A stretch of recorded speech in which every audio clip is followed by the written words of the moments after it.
Hi, I'm Sunana Dominica from Prospero Dynamics. Today we are with Siddharth, the marketing director of the first flagship store who has introduced the power of robotics into their everyday business. Join me in welcoming Siddharth, the marketing director of Vijetha Superstores. Hi Siddharth. Hi. Congratulations on becoming the first retail chain to introduce the power of robotics into your everyday business. Thank you so much, Sean. So Siddharth, tell us why robotics and what was your first impression about the usage of robots?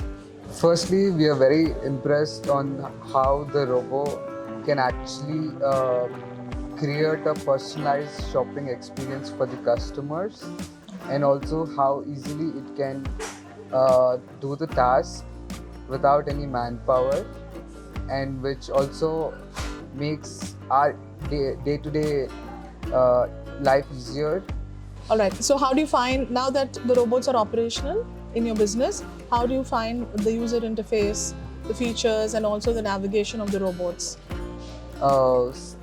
As starting, the user interface is very user-friendly, and the navigation is seamless without any disturbance to the customers, and the features are immensely many more that we can make use of. You have reached your destination, and your searched products are here. I will now go and assist other shoppers. Happy shopping!